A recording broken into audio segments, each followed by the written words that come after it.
Hi everybody, welcome back to the Roxy Horror Picture Show. I haven't really been around in the last few weeks, but I'm back now. Now, I don't know if you can hear it. I can hear it, but I don't know if you guys can hear it. We have a little guest in the background, Jamie. He's in the next room singing. Bless his little heart.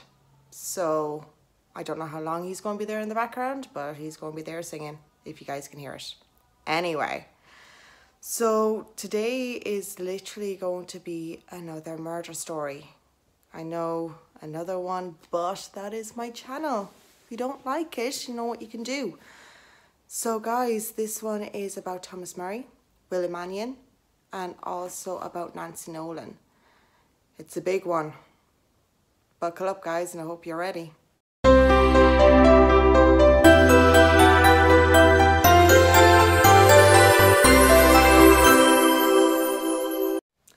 Now, it will be the 19th of July, 1981, when Thomas Murray, at just the tender age of 17, would murder Willie Mannion. Willie Mannion was a 73-year-old bachelor farmer who lived alone a few miles outside Ballygar. He was very sociable and well loved by the community. He was a very hard worker and loved nothing more than meeting up with his friends, discussing local politics and things and events that was going on around him in his local community. And that's why on the 19th of July 1981, on a Sunday evening, he didn't find anything strange with a young Thomas Murray knocking at his door, coming in for a chat and a cup of tea. As it was, he knew him around from the local town area. He always thought of him as such a nice little man. And he just invited him in, thought he'd have a bit of a chat, as he did with other people from the local community. They'd always call around for a cup of tea. So we just thought nothing different. Unfortunately, that wasn't the case, was it? Now, a couple of hours previous to him calling to Willie Mannion's house, he already had it in his head that he was going to murder him. He met him by chance after the 11:30 mass, where they shook hands and they greeted each other and said hello. And he had it in his head all that day after that meeting. He was going to be his first murder victim. In fact, Thomas was thinking about it for a long time, not about Willie Mannion, but about murder.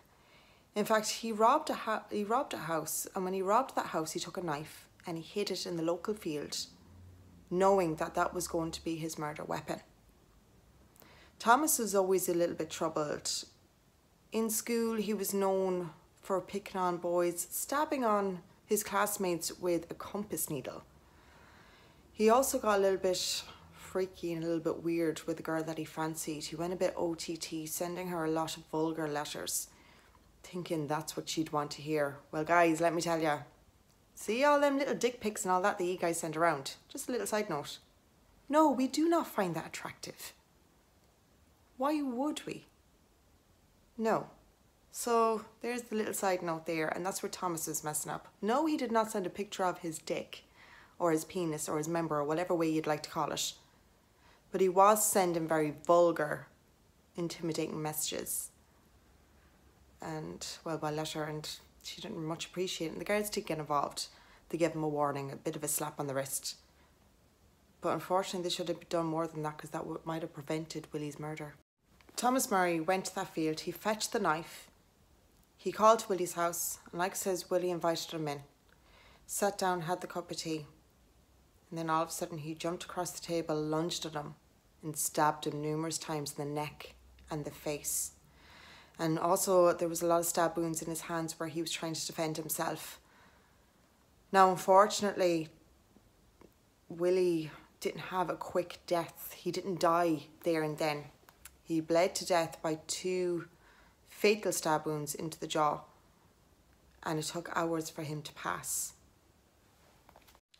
Now, for poor Willie, it would be 24 hours before his body would have been found, where a neighbour got a little bit worried when they seen the lights were on and the curtains weren't drawn, and it wasn't like Willie. So he called the local guard station. The guards came. One of them looked through the letterbox and they seen Willie's body slumped in the chair. And he broke down the door and you could see that he was stabbed to death. Willie Mannion was one of 7 that grew up on the farm just in Ballygar there in 1900s. Now, most of his family moved over to America and they all settled in New York, bar one brother and one sister that moved back to Ireland to various parts, which just left him with his one other brother called Tom. And Tom unfortunately deceased, which left Willie all alone on that farm.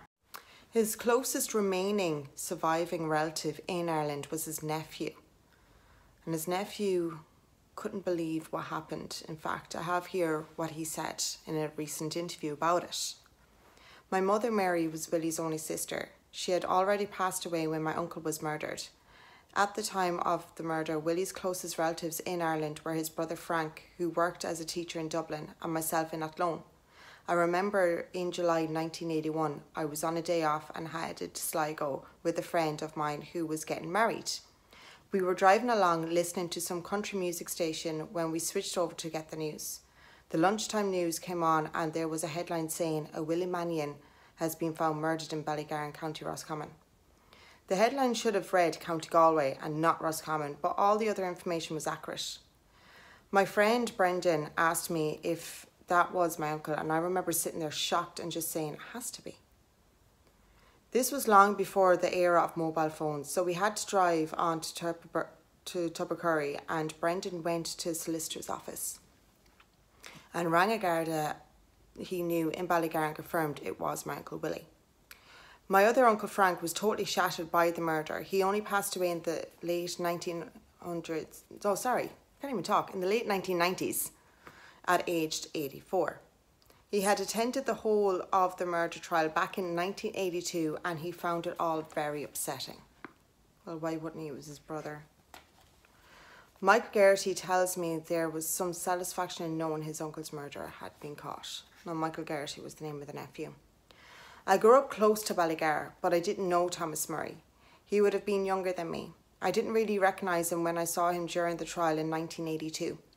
But I would have known who his family were. I remember keeping Uncle Frank company at the trial and we were happy at the least Murray had been caught and that he was given a life sentence.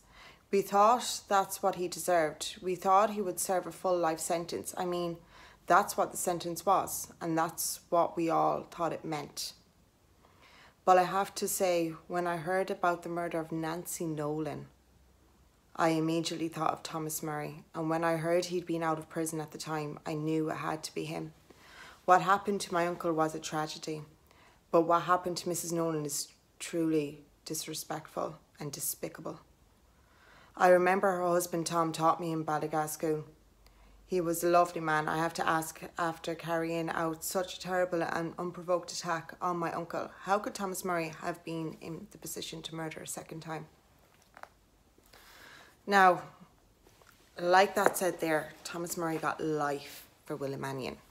Unfortunately, life doesn't mean life over here. He was released on day release every Monday for a couple of months. And on one of those Mondays, he murdered Nancy Nolan. Not for any reason, just because he could. Now I'll get into her now in a moment, but before he had those Monday releases, he was released a couple of years before that. And when he was, the guards set him up with a job on a building site in Merlin Park in Galway. They set him up in digs so he had somewhere to sleep and to live. And he ruined it all by exposing himself in a local park to a load of children. And then they sent him back into Castlereagh. Now, he exposed himself to a load of local children. They sent him back to Castlereagh, and then they think a couple of months later, wasn't a couple of years, sorry, a couple of months later, it'd be smart enough to let him on day released, unsupervised. Now, this vexes me because I know people that have done petty, ridiculous, stupid crimes that they should not have done. Robbing a shop or whatever, not like a hostage situation. I mean, I don't know, robbing bits of food to survive or stuff like that. And they don't get a slap in the wrist, they get time. I know people that were locked up that have done many years, due to be released in a matter of months, And they weren't even allowed, supervised, to say goodbye to their brother as he died. I mean, I just don't get this country. But this fella from the same prison of Castlereagh murdered a man with no reason, just because he felt like it. And he got life, but that life meant he could leave the prison. Yes, it was 20 years later, but yes, he exposed himself to children and he was still allowed out unsupervised. This country just amazes me. Sometimes it really does. Rant over. Back to what I was on about. Now that brings us to 9 o'clock in the morning on the 14th of February, the year 2000, when Thomas Murray, 19 years later, got a 12-hour release every Monday for the couple of months. And every Monday he would be picked up by his father outside the Castlereagh gates. For the 12 hours he would bring him back to Galway, County Galway, back to the family home where he lived when he murdered Willie Mannion, by the way. The town must have been petrified knowing that he was back. But anyway, they brought him back and he'd be there till 9 p.m. that evening as he walks back through the Castlereagh gates. Can you imagine living in that town, knowing that there is a convicted murderer serving life, walking them streets unsupervised? Especially if we were around the time that Willie Mannion was murdered and you knew of it. That's Ireland. Can't even say that's freaky anymore, can I? That's just Ireland. This case just, it astounds me how this justice system is in this country. I mean, this story, I've read it about 5 or 6 times now, and every time I read it, I just cannot believe that this man got away with, he basically did. He got locked up. He got life. But he had it pretty cushy. I mean, this was his 3rd release. He got released. They gave him a job and a place to live for a man that's meant to be serving life. He was released again temporarily throughout 97 and 98, which, by the way, was a serious, disgusting murder in Galway at that time. They still haven't found the killer. Could be him. You don't know. It was the same thing. Do you know, she was a harmless woman and she was bludgeoned to death and just left. I mean, that case is still a cold case. And I don't understand why they did look into him, but nobody's ever come forward, described anything of any witnesses to what happened to that poor lady. I'm not going to give her a name because I am going to do a video on her in a couple of weeks' time. But it's a well-known case. And he was a suspect. He was out on release. But after all that, he was still on a day release. I'm ranting on because it just amazes me that he was on another day release and he managed to murder someone because he felt like it. Now, Nancy Nolan, God help us, was an 80-year-old woman. Again, a very sociable woman. She was well loved. She was a former teacher. So was her husband. Her husband unfortunately passed away prior to Nancy's murder, so she was a widow. She did have people come over and keep her company. She also she loved going shopping. And it wasn't because it was a necessity. She loved it for the social aspect. And as we all know, the 14th of February is Valentine's Day. And she loved all the big displays, all the cards, the balloons, the flowers. She loved it, and she'd go into every single shop. And as she go into every single shop, she will stay there. She'll talk to the customers, she'll talk to the shopkeepers about the displays and how wonderful of a day it is. And I suppose in a way it was distracting her from the fact that she lost her husband as well. Do you know, on the romantic day of the year, that she was all alone. But she wasn't. But she was. Anyway, ranting again. But unfortunately, that day ended terrible for her. Willie Mannion got a lump hammer. He's seen her. Sorry, I'll retract that part. He was in town and he's seen her. And he decided that will be his next victim. There is no logic to his victims. He just picked them. And he was doing a bit of shopping for his dad. He got eye drops for the cows. He got all this stuff for the farm. But unfortunately, he also picked up a lump hammer. And he went to Nancy Nolan's house. He got into her house and he bludgeoned her to death. Now, there's no details on exactly what exchanged between them, if there was any conversation, if she invited him in. Nothing like that. There's no real explanation. He never went into detail. But as far as we all know, she opened the door to see who was at her door. He walked in, closed the door behind him, and he bludgeoned her there and then in the hallway. There was no denying it. There was the fibres of his creamy beige jacket and his black jumper. There was evidence, forensic evidence against him. And that just shows another life lost. That didn't have to be lost.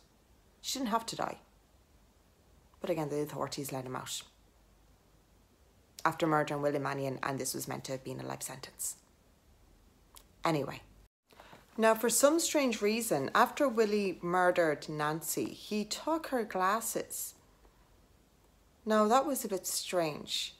I don't even think he realised or wondered why he took her glasses. He didn't keep them now. When he was driving back to his dad's house after that senseless murder, he threw the glasses in the bog right by his farmhouse.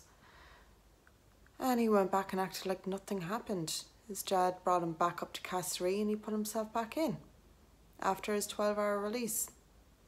Now, again, it was another case for Nancy that unfortunately her body wasn't found straight away. It was found the next day in the evening when the neighbours noticed her car was parked outside, and usually it would have been brought into the garage or into her garage, but it never was. It was left outside on the road. And they knocked the door. There was no answer. A lot of people were just a bit worried because, like I said, she was very sociable and she did go out day to day, and that was her thing. And people didn't see her and they got worried. The guard looked through the letterbox, seen Nancy on the ground. They got the key from the neighbour. They broke in and seen that she was dead, and they seen the state that she was in. It didn't take people long, unfortunately, either to assume or to know that it was Thomas Murray. Now, 2 days later, her death, on the 16th, the judge warranted the guards to do searches. So they got a warrant to search Thomas's farmhouse, his family farmhouse, and the Grove. The Grove is basically a minimum security part of Castlereagh prison. It's houses. And basically they get to live normal lives in houses. Minimum security. They have their own room and everything. They're not in a cell. But they did search and they took items of clothes. And the items of clothes they took was the beigey cream jacket and the black jumper that they seen that he was wearing. They checked CCTV footage, all Castlereagh, of when he left and when he came back. And he was wearing those two items of clothes. So they made sure that they took them. Now, when they took them, they did do tests, and that's when they were able to see from forensic evidence that those fibres from his clothes were on Nancy Nolan's body. Now, although Thomas Murray denied this one, which was a bit weird considering he admitted what he'd done when he murdered Willie, he denied Nancy's murder. Well, to the guards anyway. Well, he didn't deny it to the prisoners. In fact, he gloated and he boasted about what he'd done, that he murdered again. 2 prisoners, in fact, came forward to the guards in the prison and said that on the night of his return on the 14th, he actually had deep scratches and deep cuts on his nose. So the guards clearly looked into it. Now, Willie not Willie, sorry. Thomas, he obviously denied it and said it was something else, from working on the farm or some crap that he came up with. Now, the thing is about Thomas, like I says, he admitted what he'd done to Willie. Basically, after he murdered Willie, he took an overdose and he was sent into the hospital, and they asked why to do it, and he says, I killed a man. I killed Willie Mannion. Now, once he admitted, he was sent to the psychiatric hospital, and that's where he was for a couple of days. Actually, I think it was longer than a couple of days. He was there for a couple of weeks, I think. From the mental hospital, he was then transferred to Mountjoy.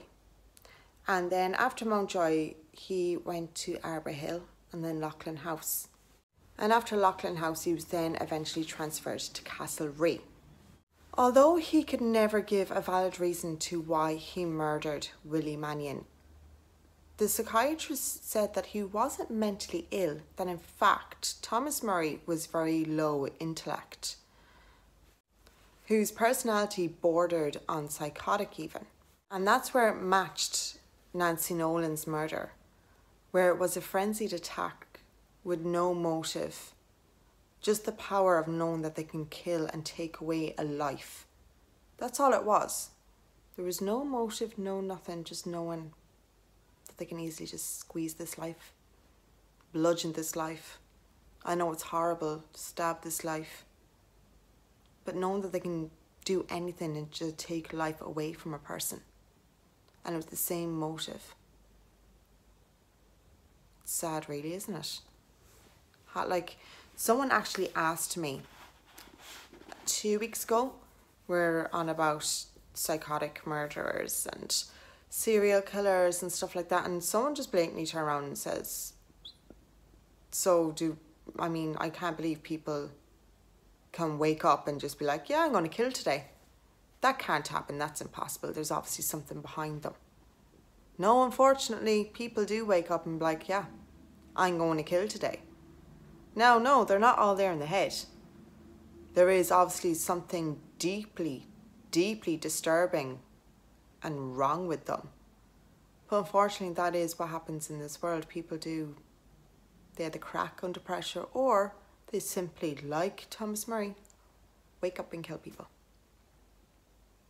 And it's always a harmless, lovely, sweet, defenseless person. Either an innocent child, or unfortunately the elderly. They never square up to someone their own age. Not even their own age, but their own build. Someone that they know that they won't be able to overpower. They always go to something smaller. On the 24th of April 2000, Thomas started to break down basically, and everything got on top of him, and eventually, finally, even, he wanted to tell his father and the Gardaí what he'd done to Nancy Nolan. So 2 detectives came down, Johnson and Fitzmaurice, and they did warn him anything he said might be used against him. And straight away they noticed a change in Murray. He started to spill his guts. He started becoming more talkative. And over his time talking to them, he said, I did murder Nancy Nolan, and I am sorry. It was a cold comfort to Nancy's family, remaining family and friends. But still, it still happened all the same. He continued, it's an awful thing I did, to kill a woman, especially a woman like Mrs. Nolan. He then continued to say where her glasses and the lump hammer were. It took them a while, well, not too long. They managed to find, because as you can imagine in the bog, it's like finding a needle in a haystack. But they did, they found the weapon, and they also found her glasses.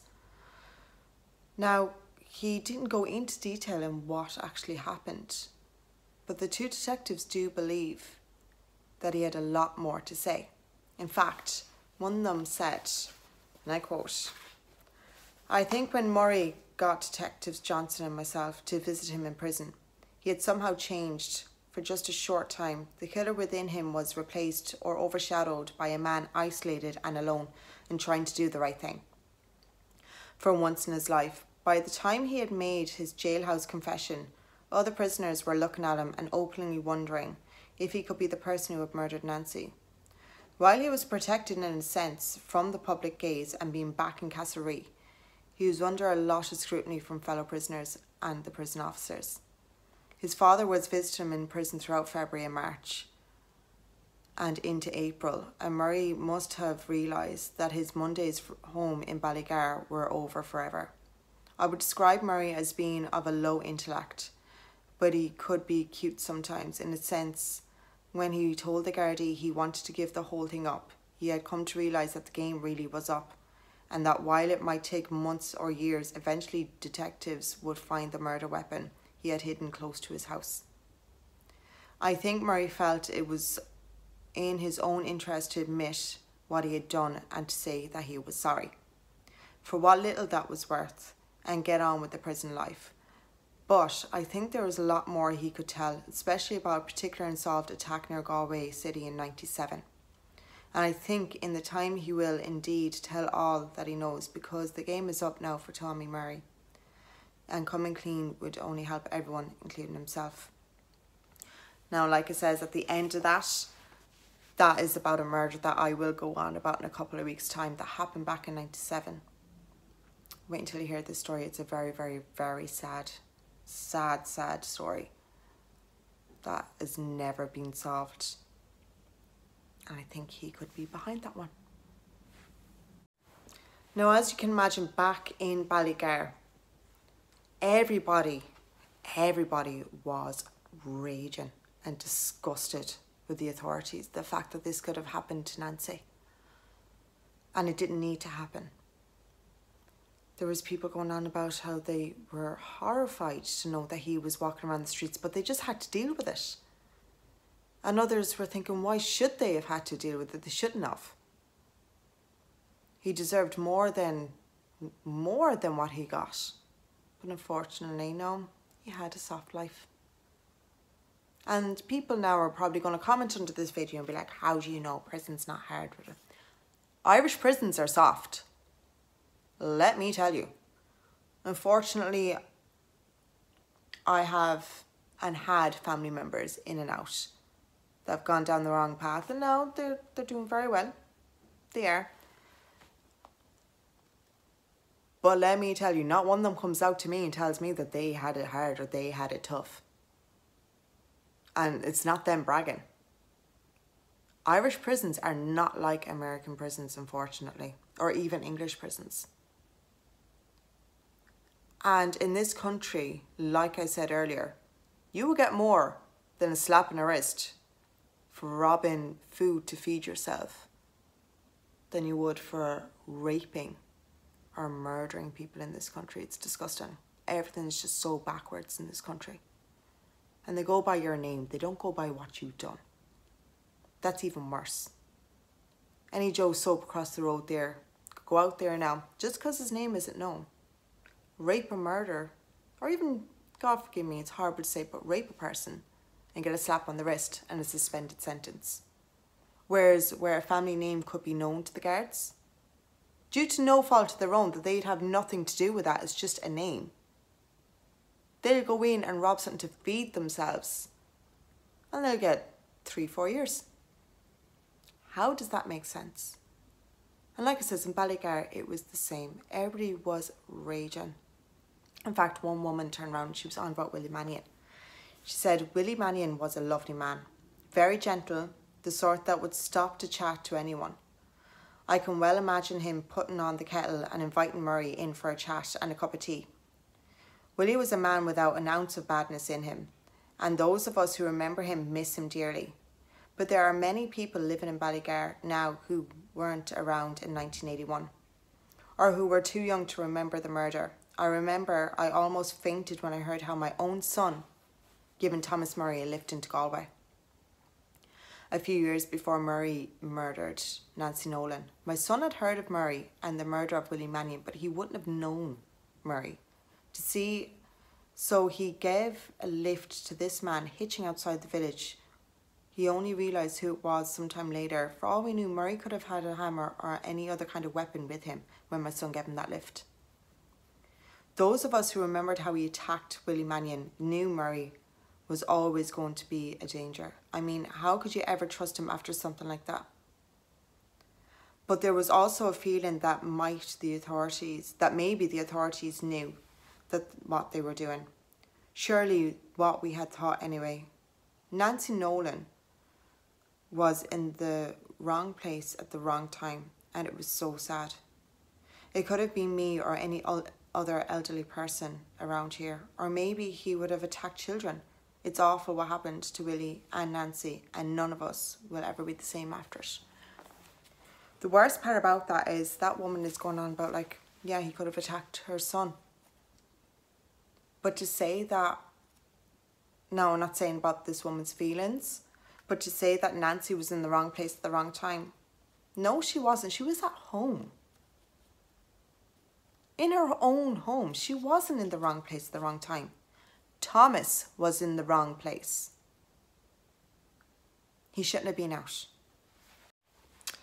Now it brings us to December, the year 2000, 19 years later, after Willie Mannion's death and murder, where he stood in the court, in fact the same courtroom as where he stood for Willie Mannion, where he would plead guilty to Nancy's murder in front of her daughters and her one son, and he would be sentenced to mandatory life in prison. There was no cheers, there was no smiles. In fact, there was only cries. Cries of happiness, yes, but cries that this even happened from her family, where they felt like justice was finally done. But it was done a bit late, but it was finally done. Now, one of the guards that were there at the court kind of got to know Tommy a little bit, and he knows his demeanour, I suppose. He knows what way Tommy is. And this is what he had to say about him. Tommy Murray is the type of fella who blames other people for his problems and for what he has done. I know that he had actually blames the authority for allowing him out of prison to murder Nancy Nolan. He actually feels it's their fault for letting him out when he wasn't well. And he still hasn't come to terms with the fact that he will never get out of prison ever again. He thinks he'll get temporary release again in 10 or 12 years. I don't think the authorities will ever be so stupid to let him out of prison ever again. So if he stays in good health, Murray could be inside for well over 50 years to come. But Murray just doesn't comprehend that his second life sentence will be mean in what it says. And it mightn't be the nicest thing to say, but who could blame him for thinking like that when the state didn't believe back in 1981 that stabbing a 73-year-old man to death warranted a full and proper life sentence. Tommy Murray blames others for what he has done, and as long as life doesn't really mean a full life sentence for the majority of murders, there will be others like Murray who will kill again and blame it on the stupid system. Yeah, because it happens. Now, I know I've ranted on a good bit about how messed up the Irish law is. They do get some things right. Like tiny, like very tiny things right. And you can't brand them all the same. But you can't blame prisoners for thinking like that, or even Thomas Murray for thinking like that when he got a life sentence that wasn't really life, that let him murder again. You can't really blame that statement. One Friday morning in 2004 in Arba Hill Prison, Thomas attacked 2 prison officers in the fabric sweatshop where he was working, where they made bedding for the rest of the prisons in Ireland. He grabbed an iron bar that was from a piece of furniture and he went to hit the 2 guards. Now, luckily for them, it got caught in something, so he wasn't able to do a full strike. In fact, he didn't get to hit them at all. But that's what he was planning. this just shows how dangerous this man actually is. And thank God life means life for him now. Thank God. Now, since that instant, he has now been moved to Portlaoise, a very high security prison where he will be monitored around the clock 24 hours a day. He won't be able to mix with other prisoners. It'll be solitary. Just what he deserves. Although Thomas Murray will never return to the village of Ballygar, his crimes will forever live there in the memories of the people that still live there to this day. It is there in 1981 where the future serial murderer spoke these words. I killed Willie Mannion. I had it planned, but I hadn't it planned long. I wouldn't do it again in a million years. If only that was true. Now, besides my little rants in between this little story today, what are your thoughts? What comments would you have for it on the fact? I just want to know, what are your thoughts on the Irish system? The fact that he got away with that, basically. Not the second one, but the first one, he basically, he was locked up for 19 years, but he wasn't locked up consistently. He was in and out, where, in fact, like it says, I'm not going to give her name, but there is another murder inquiry going on between 97 and 98 in Galway City.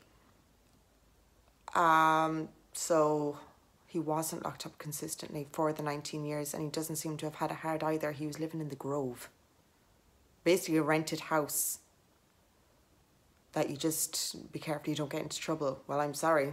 That's what you tried to do in normal life. So yeah, I'd like to hear your thoughts. And guys, I will surely be back next week. It won't be another long break like it has been. Thank you for tuning in. And another side note, thank you so much for all my new subscribers. Thank you. I hope all of you guys have enjoyed the videos that has been there so far and enjoy this one. Like I says, not everyone is going to be a big rant, but this story just riled me up. I just couldn't believe what I was reading. It took me a few times to read it to even grasp how all of that happened. But anyway, guys, thank you so much for tuning in, and I'll see you next week.